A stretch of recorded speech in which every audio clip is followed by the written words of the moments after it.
Welcome to the Astro Psyche. This is your weekly astrology forecast for August 19th through the 25th. This week is about your path of individuation. We have a full moon in Aquarius, and we're continuing to move into, to experience, to chew on psychologically the Mars, Jupiter, Saturn, Venus T-square action that has been happening. We're continuing to move into that.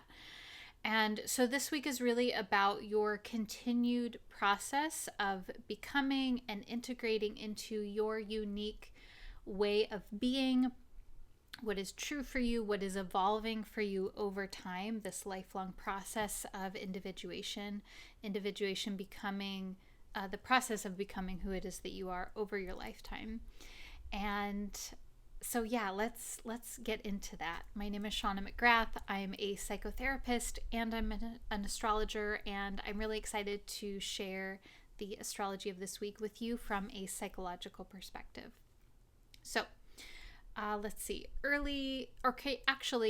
We are within the lunar cycle of Leo, so we're keeping that in mind. We had our new moon in Leo earlier this month on August 4th. And so we're culminating that lunar cycle this week. So we had our new moon, new beginning on Sunday, August 4th. And this week we have our culmination, the midpoint of that process with the full moon in Aquarius. This full moon in Aquarius is happening on Monday, August 19th. It's exact at 11:26 a.m. Pacific time. And it's happening at 27 degrees of Aquarius. And so a full moon is this sense of a culmination of the present monthly lunar cycle, but also just a culmination of things in your life. It is a point where the moon is as visible as it is going to be for us. And so we take that symbolically, that things are more readily apparent, emotions, the unconscious, the subconscious, and just our day-to-day activities, which is the moon symbolism.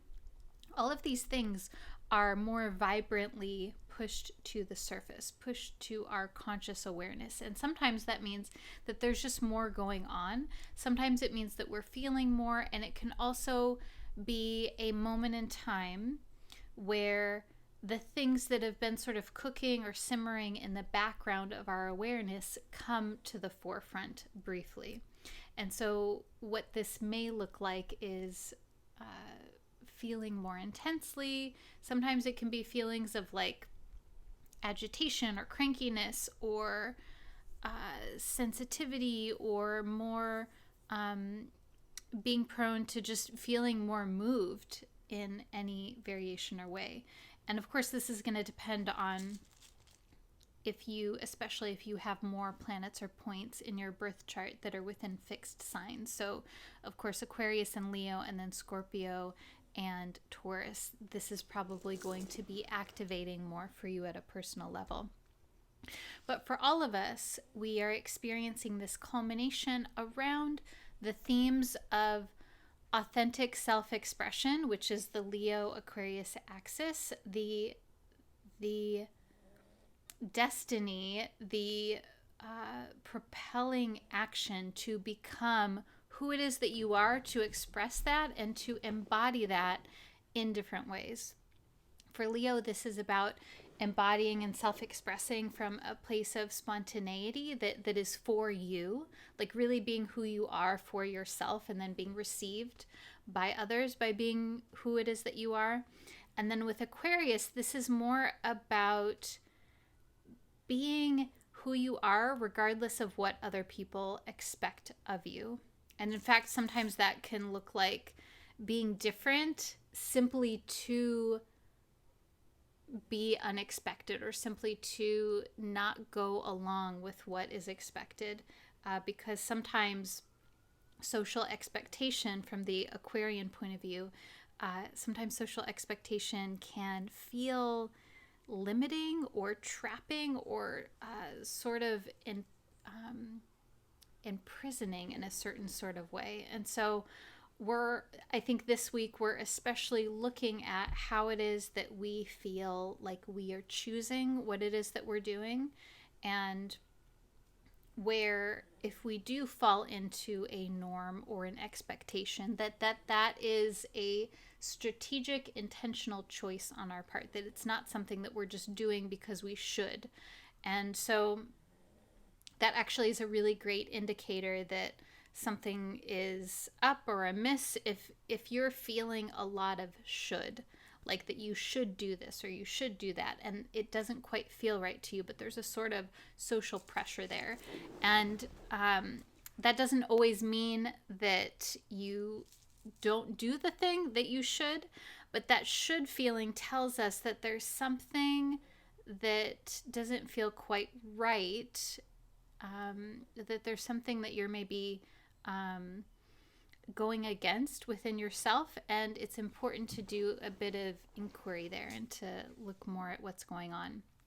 Now, this authenticity piece is emphasized even more by another layer of this full moon's astrology, and that is that this full moon is making a square to Uranus. So a square is a dynamic, what we call a hard aspect, and it's where the planets are in an aspect that usually requires something of us. There's usually a sort of confrontational sort of effect to it, and this has, like everything, has pros and cons. So a square can propel us into action that is actually very helpful. So it can propel us out of stagnation or complacency. It sort of like gives us a little kick or a little push, and sometimes that is exactly what we need in order to feel more enlivened, to feel more vitality, or to change a situation that hasn't worked for us. I think that's a big theme actually of this full moon, is the possibility of changing something that hasn't been working for you, and how can you do so in a way that feels enlivening. Now, of course, the challenging part, that when Uranus and Aquarius get construed, it is the desire to be unencumbered, to be unburdened at all costs. And so sometimes that means saying, F it, like I'm done with everything, and walking away from everything, and then later regretting that. And so I think that it's important to look at this week what it is that you actually want, and to take a beat, take a moment, and to really sit with what is going to feel good for you, both in the short term and in the long term. And also, another important layer of this that leads into that is that this full moon is happening so closely to Mercury, which is still retrograde. So we have the sun and the moon opposite one another at 27 degrees of Leo, 27 degrees of Aquarius, and then Mercury is right there, just 1 degree away from the sun in Leo. And so, as a reminder, Mercury's retrograde has been happening from August 4th. It will continue through to August 28th. So we're nearing the finish line. Mercury will station direct next week, and we'll talk more about that next week. But there's something here around reevaluating or contemplation within this full moon, and really within this entire Leo lunar cycle that we began at the beginning of August.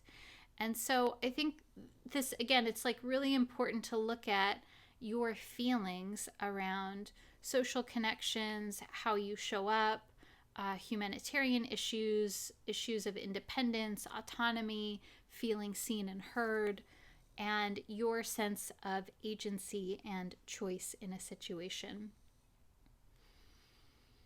The navigation for Aquarius as an archetypal theme is around how do you be who you are while also being within society and within your community.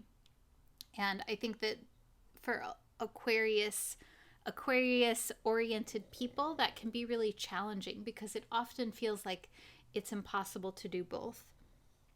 And so that may come up this week. And I think this week there's a lot of themes around holding space for paradox and holding the tension of wanting two things that feel like they cannot coexist, and knowing that there is a way, and that sometimes we sit with what is true for us, even if we can't do something right now to shift it. And we trust that with getting closer and closer to our truth, that something arises there, that new opportunities and new possibilities arise. Yes, and there is a quote that I found that I felt also really resonated with this, because when we're talking about Leo and Aquarius, it's so much about following your own path and not getting seduced into trying to replicate what someone else is doing, because this is really about staying with your path, and that is going to be unique to you, because there is no one that is exactly like you, and we really need you to be here and to be who it is that you are. The psychoanalyst Marie-Louise von Franz said, "It is useless to cast furtive glances at the way someone else is developing, because each of us has a unique task of self-realization." And I think that so perfectly embodies the full moon experience of this particular full moon in Aquarius. And so, I think anytime that you're anytime that you're feeling like jealousy or like someone else has it better or easier, I think this is also information for us. This tells us what it is that you want, what you desire. And it also tells us that there is something there that is inside of you that is capable of achieving the thing that you are jealous of or desirous of. And so I think in this way also feelings can be informative for us, especially whenever we have a full moon, because they're coming more to the surface. Now, let's talk also about the continuation of this Mars, Jupiter, Saturn, Venus T-square situation. So we've been feeling into this. It's been in a process of becoming more exact. And this week we have Jupiter, one of the main core components of this aspect that we're really experiencing all year is that Jupiter in Gemini is making a square to Saturn in Pisces.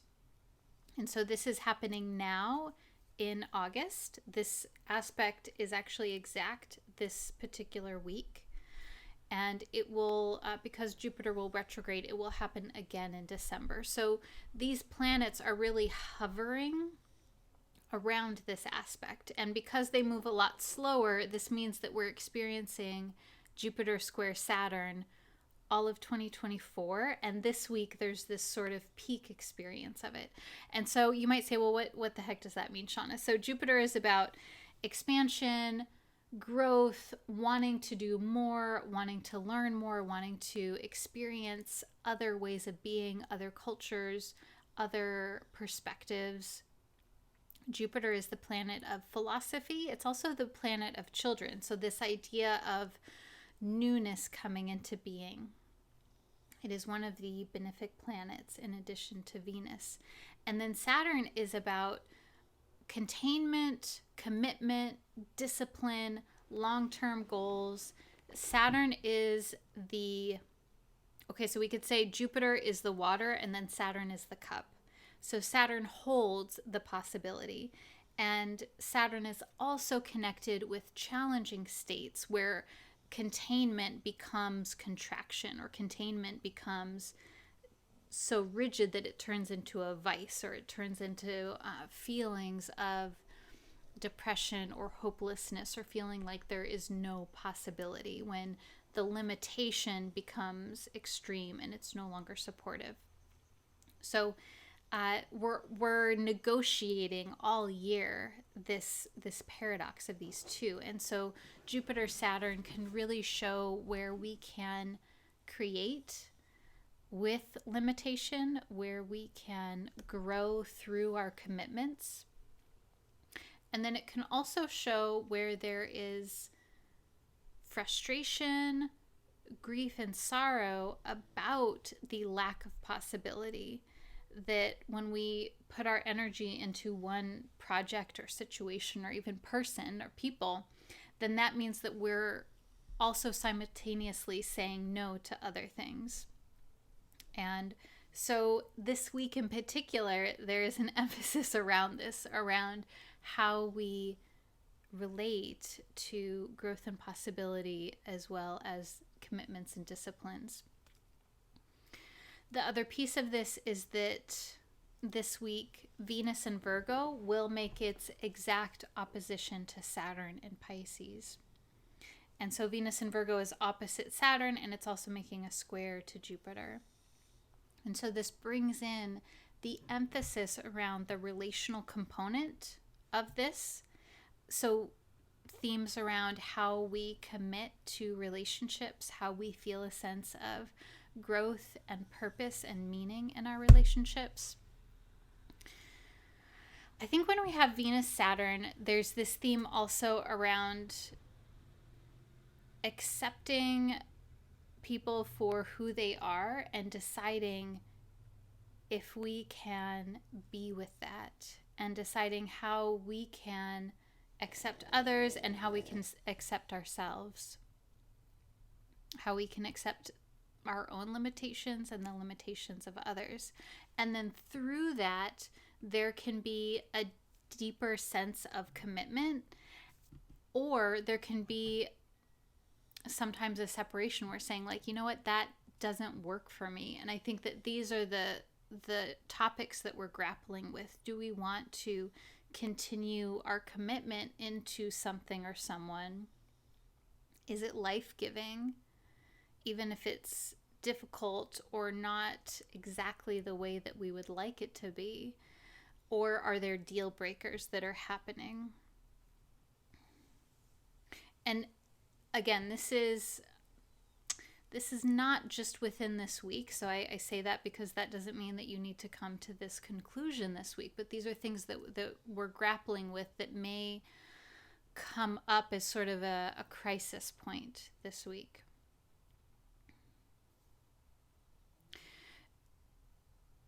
Both Virgo and Pisces as archetypal symbols, this axis of Virgo and Pisces, also bring up topics around the ideal and idealization and what is happening right now. And so I think that's also a theme here of acceptance versus the ideal, and how we can hope for what it is that we see as a potential, while also accepting right now as good enough or not good enough. And I think that there's also this theme of making space for ourselves to be good enough, while also holding the hope for betterment in the future. And that's really a part of the individuation process as well, is knowing that we are becoming and that everything has potential and possibility, and also we are good enough as we are right now. Let's see. Okay, what else did I want to say about this? So Mars is also heavily involved in this situation. Mars in Gemini is with Jupiter in Gemini. And so Mars adds this layer of confrontation, initiation, taking action, passion, spontaneity. So all of these themes around, I think, evaluating your commitments, especially commitments that are relational in nature. And there may be this moment, especially because we're having a full moon, around celebrating the joys and grieving the losses, taking action towards greater growth, standing in what is true for you, and holding space for what is true for others as well. So sort of having this level of tolerance for other viewpoints or other experiences. And that doesn't mean that doesn't mean that you need to accept something that is harmful to you, but it means holding space for someone to have their own experience and endeavoring to understand their experience while also maintaining your own. And so, like, this is really the individuation process, is being able to be a separate psychological being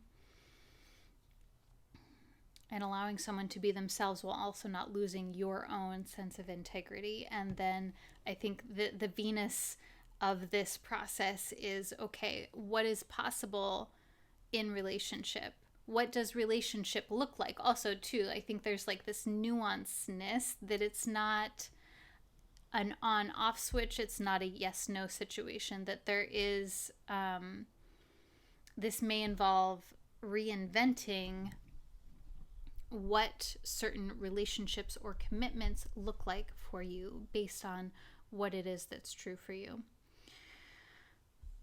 Let's see. Oh yeah, I also wanted to share this quote from a Jungian analyst named Ruth Williams about individuation. She said, individuation is a process of transformation involving both conscious intent to change and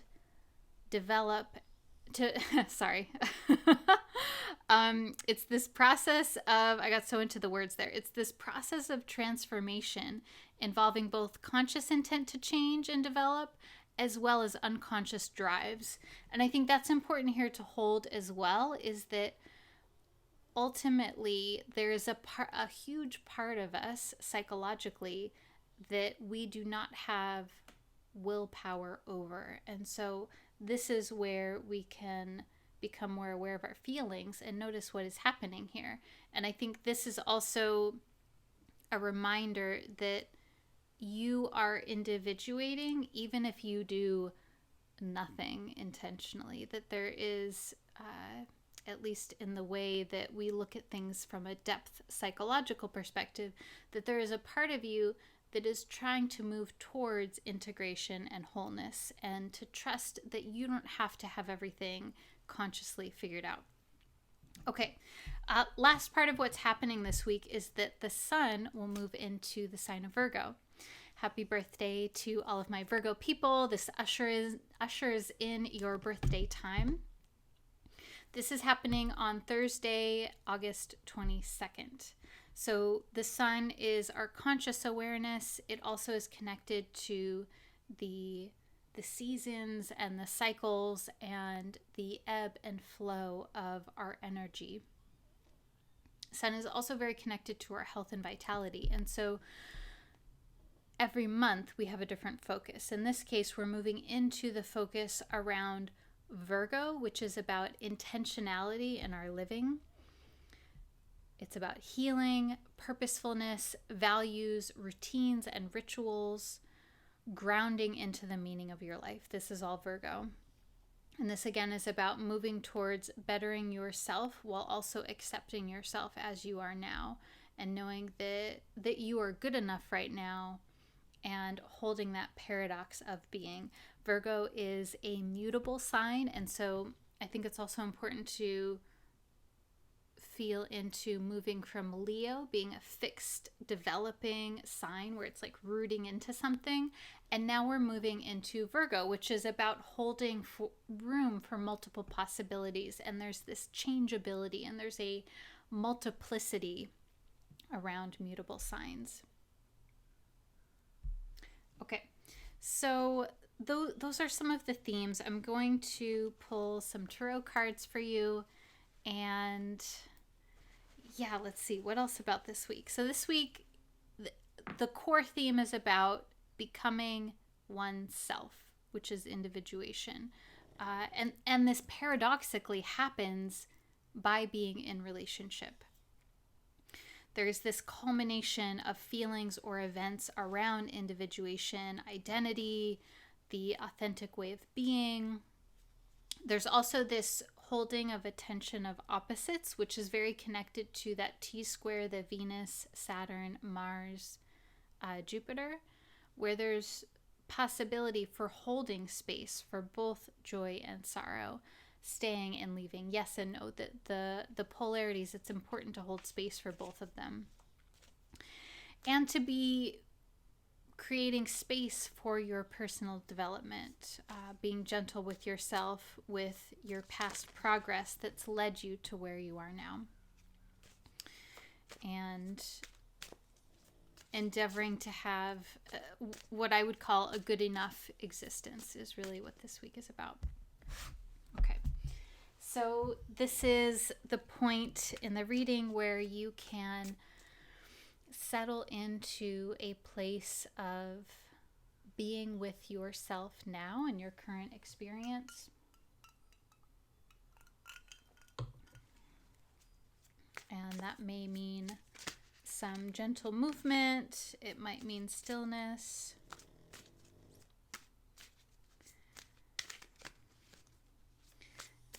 And connecting in wherever you can to your physical sensory experience, whether that's your breath or the sense of pressure, texture of your clothing,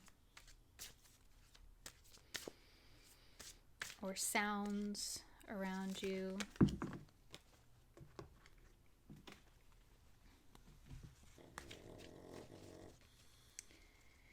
And then if you can, find a focal centering spot within your consciousness or within your body. For some of us, that might be the heart or the belly, or maybe even the feet or the tailbone. A place that feels like it's the core of you.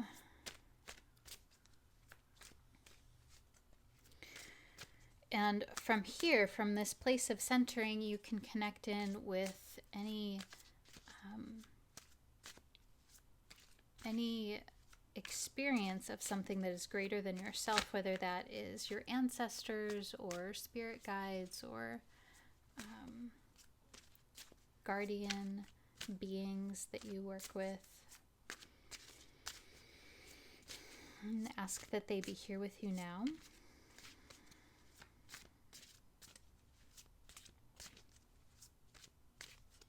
From this place, maybe a situation or a question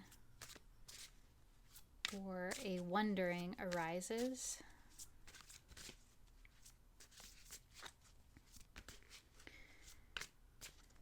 And here you can also pick a card between 1 and 3 to be your special card or a special message for you.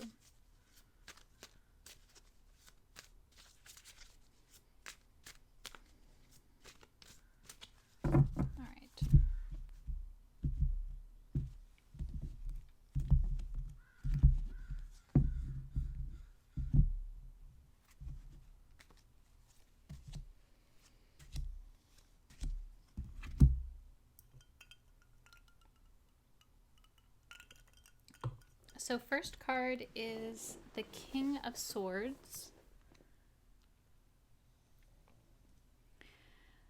The King is about a sense of leadership or authority or influence. And it has more of a yang, action-oriented sort of theme to it. The King can also be a symbol of people who are masculine presenting or in a position of authority in your life, or people who are maybe paternal to you in some way. And I did pull this card reversed. So when I pull this card, there's something here around you're feeling powerful, or maybe situations around people who you relate to as in a position of leadership or power over you or in relation to you. And the swords is about communication, voice, speech, messages. So there's something here around your sense of feeling like you can say and you can speak up and like you can be heard. And that I pulled this reverse tells me that there's maybe something that feels kind of maybe uncertain or unsure, or maybe it feels not safe to speak up. Maybe there's a lack of confidence, possibly, or not feeling like you have the words. There's something here around feeling like you can say what you need to say. And when I pulled this card too, I think that there's a lot that you have to say. There is a power there. That's the thing with reversed cards, is it tells us about the potential of the thing. So there is a sense of power and authority around your voice. There's just, it's like a little bit maybe twisted or construed or something like this. And I wonder what that is for you. I wonder what that brings up for you. The second card is the Six of Swords. So we have 2 swords cards. So lots of themes around communication, voice, speech, but then also just the analytical, logical mind. The Six of Swords is about transition. It's about going from where you are now to somewhere else. It's about moving on. It is particularly about going from a situation that's a little bit difficult to a situation that is more easeful. So I really like this card when it comes up, because it usually tells us, especially if we're thinking about making a change or a transition, or if something is hard right now, it tells us that things are going to smooth out soon. And the key to that is making a change. There is something about also with this card, it's telling us that what is happening right now is not going to change, that you are the one you are going to relocate or move or change, whether that is an inner change, we're taking that psychologically, or externally, something in your life. So I think it's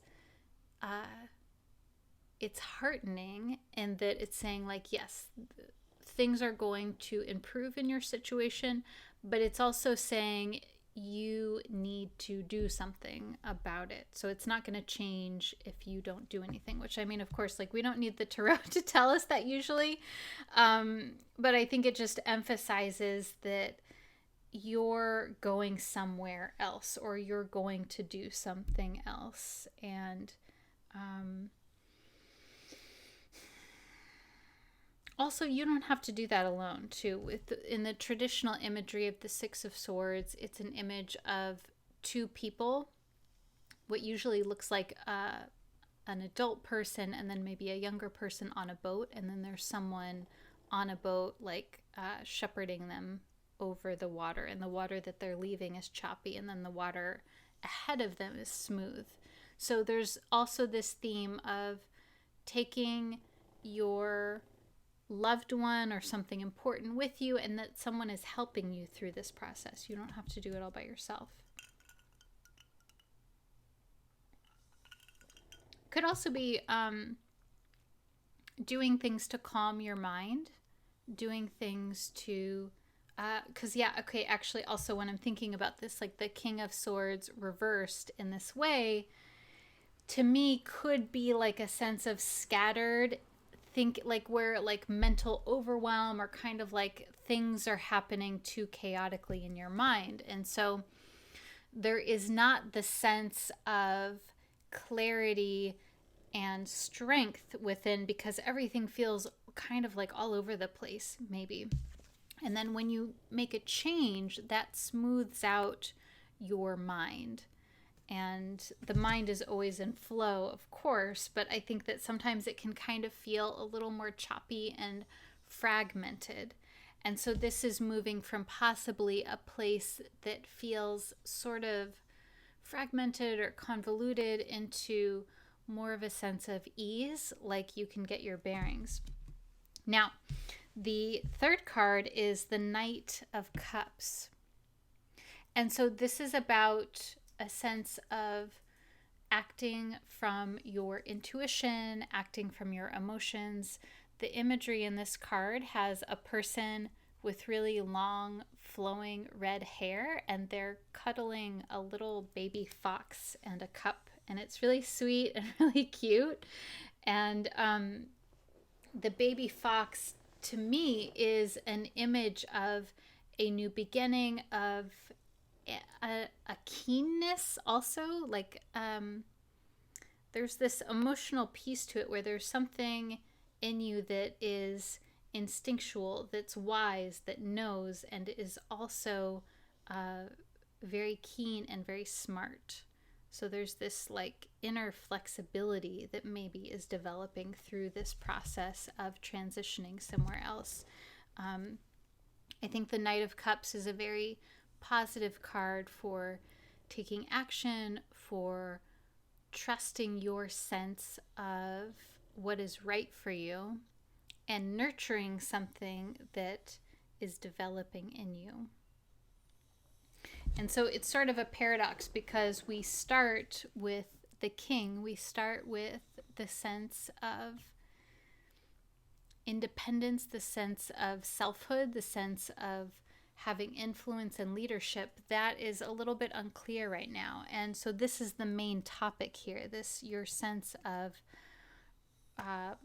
rulership over yourself, that you're going on a journey, you're moving from one thing to another thing, and that creates this process of deeper emotional development that is going to continue. Like I see the Knight of Cups as the beginning of an emotional developmental process, because the Knight moves in to the Queen, which moves into the King. And so I think also, like, maybe a part of this is that this week you might be cycling back on things that you've been working on, things that have been happening in your life. And I think as a psychotherapist, that is what we are doing over our lifetime, is we're sort of circling, and we can look at our astrology chart too to see what these things are that we are working through and embodying through our lifetime. And so we're constantly circling around and circling through certain themes from different perspectives and from different levels of development. And so right now there's something here around your personal development that is about your ability to be a leader, to be the steward of yourself. And there's something here around that that's changing, that's transitioning. And it's important that you look for where the change is emerging for you. And I think that we can see this in the astrology too, because I'm thinking about the full moon in Aquarius and the T-square with Mars, Jupiter, Venus, Saturn. This is all about moving into a change for you. And then from that, there is a new process of development that is beginning. And it may be something that's budding from development that you've already been working on, but it's a new iteration of it. So that is what I have to say about your astrology for this week. I hope that you found this helpful. I hope that your life is going as well and as easeful as possible. I am sending you lots of love and wishing you a wonderful week. I will see you next week. Okay, bye for now.